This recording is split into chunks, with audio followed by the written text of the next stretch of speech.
Continue বৃষ্টি হয়ে যাচ্ছে, কন্টিনিউ বৃষ্টি সকাল থেকে নিয়ে শুধু এই বৃষ্টি বৃষ্টি বৃষ্টি বৃষ্টি। ভালো লাগে, ছোটবেলায় এই বৃষ্টি কত ভালো লাগতো, এখন আর ভালো লাগে না। মেয়েকে আনতে যেতে হবে ভিজে ভিজে। আর এরাই এখন আমার সাথী, এটাকে পড়ে বেরিয়ে যাই, মেয়ে স্কুলের টাইম হয়ে গেছে। নমস্কার, গুড আফটারনুন। আপনারা সবাই কেমন আছেন? আশা করি সবাই খুব ভালো আছেন। তো আজ একটা নতুন ব্লগে আমি আপনাদের সবাইকে স্বাগত জানাই। বেরুবো তো ভাবছি, কিন্তু বৃষ্টি মুষলধারা মানে নামলো আবার। তো আমাকে মনে হচ্ছে একটুখানি ওয়েট করতে হবে, তারপরে আমি স্কুটি চালাতে পারবো, তা নাহলে পারবো না। কারণ আমি যে চশমাটা পরে চালাই না, ওই স্কুটি যখন চালাই তখন বৃষ্টির জল লেগে লেগে না আমার চশমাটা পুরো ভরে যায়, তো আমি সামনে কিচ্ছু দেখতে পারি না। তো সেই জন্য একটুখানি দাঁড়িয়ে যাই। আর মেয়ে তো স্কুলের মধ্যেই আছে, ওখানেই একটু দাঁড়িয়ে থাকবো, ওয়েট করবে, ওদের ওয়েট রুম আছে, সেখানে ওয়েট করবে। দেখতে পাচ্ছেন আমাদের ঘরের সামনেটা কিভাবে মানে ড্রেনগুলো ভরে গেছে। সকাল থেকে বৃষ্টি হচ্ছিল, ড্রেনগুলো থেকে জল চলে যাচ্ছিল। এবার যখন ড্রেনগুলো ভরে একদম ইয়ে হয়ে গেছে, তখন রাস্তার উপরে জল উঠে গেছে। তো এই অবস্থায় যে কিভাবে যাবো আমি বুঝতে পারছি না। একটুখানি জলটা নামুক, একটু বৃষ্টিটা থামুক, তারপর বেরোবো। আর এখানে যে চলেছি নিতে, হাই হাই একজন গেল পড়ে, দেখতে পেয়েছেন আপনারা? একটু খেয়াল করে দেখলেই বুঝতে পারবেন একজন পড়ে যাচ্ছিল। আর এখানে এই যে এই গাড়িটাকে একদম রাস্তার মাঝখানে দাঁড় করিয়ে দিয়েছে। এখন কিভাবে সব গাড়িগুলো পার হবে বুঝতে পারছি না, মানে জ্যাম জোটও লেগে থাকে এই বৃষ্টি বাদলাতে।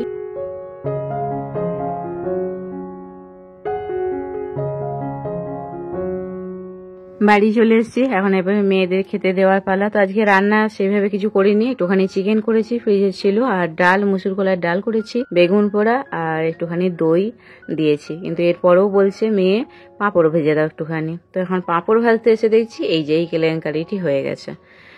মনি এখানে কিভাবে হাসছে পাগলিটা আমার। এই যে পাঁপড়গুলো ছেঁকে তুলতে গিয়ে দেখছি এটা আমার ছেড়ে গেল, ভেঙে গেল। আমি যে কিভাবে এবারে পাঁপড়গুলো ভাজবো বুঝতে পারছি না।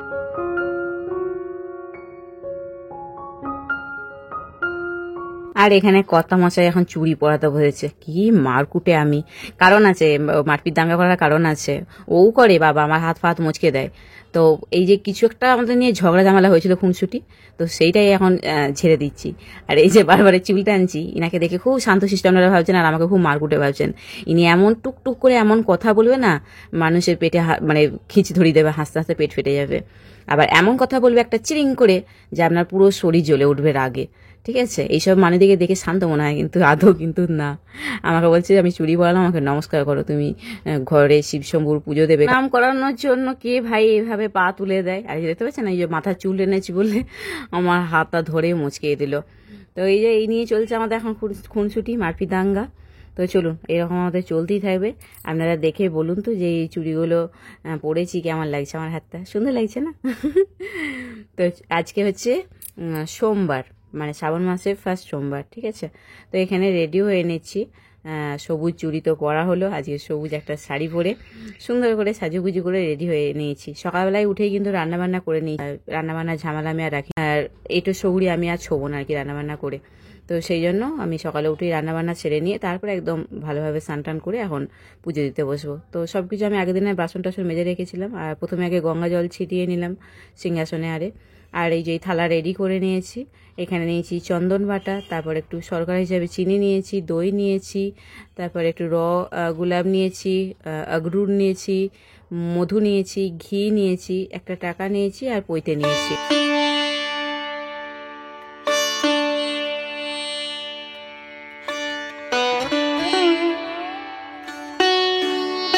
প্রথমেই একটা ঘিয়ের প্রদীপ জ্বালিয়ে নিলাম।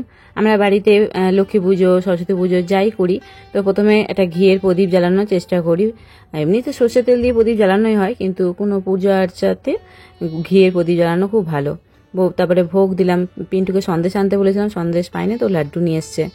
তারপরে এখানে শিবশম্ভুকে প্রথমে মধু দিয়েছি, তারপরে ঘি দিয়ে করেছি, তারপরে একটুখানি দই দিলাম, টক দই রেখেছিলাম না, তো একটু টক দই দিলাম। আমার সঙ্গে হয়তো আপনাদের অনেকের এই শিব পূজার মিল নাও হতে পারে, আমি যেভাবে জানি আমি সেইভাবে করছি। আর দুধের মধ্যে একটুখানি সিদ্ধি দিলাম, গঙ্গা জল দিয়েছিলাম, আর একটুখানি অগরুট দিয়ে নিয়েছি।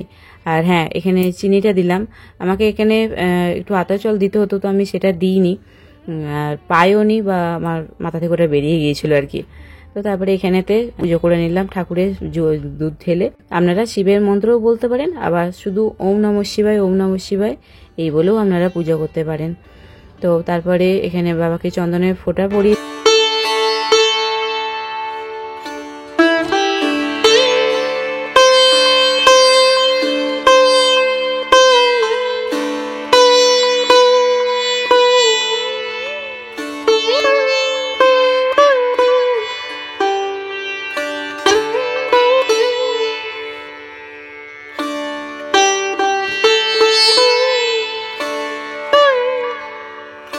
বাবা শিবশম্ভুর মাথায় হয় 3টে বেলপাতা, নালে 5টা, নালে 7টা বেলপাতা দিয়ে পুজো দিলে বাবা বেলপাতাতেই সন্তুষ্ট। আর আকন্দ ফুলের মালা আর ধুত্র ফুল লাগে, তো আমি ধুত্র ফুল দিতে পারিনি।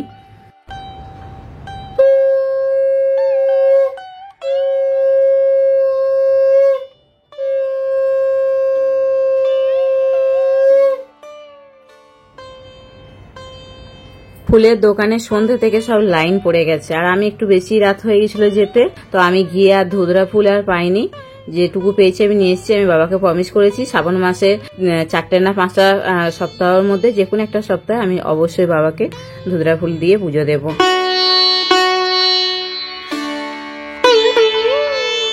আজকে পুজো দিয়ে উঠতে আমার একটু দেরি হয়ে গেছে, আর এদিকে বড় মেয়ে টিউশন থেকে এসছে, এসেও খিদা পেয়ে গেছে। সৌরি আমি ছোবো না, একবারে সন্ধ্যা দিয়ে তারপর সৌরি ছোবো। তো সেই জন্য ও পাপা বললো আমি তোকে খাইয়ে দিচ্ছি, মা তো একটু পূজা আর্চা নিয়ে আজকে ব্যস্ত আছে। আমরা আজকে মোটামুটি সারাদিনই উপোস আছি। আমি দুপুরবেলা একটুখানি শুধু ফল আর জল খেয়েছিলাম। তো চলুন ব্লগটা এখানে এন্ড করলাম। আমরা সবাই খুব ভালো থাকবেন, সুস্থ থাকবেন, নিজেদের শরীর খেয়াল রাখবেন। তো আজকের মতো বাই।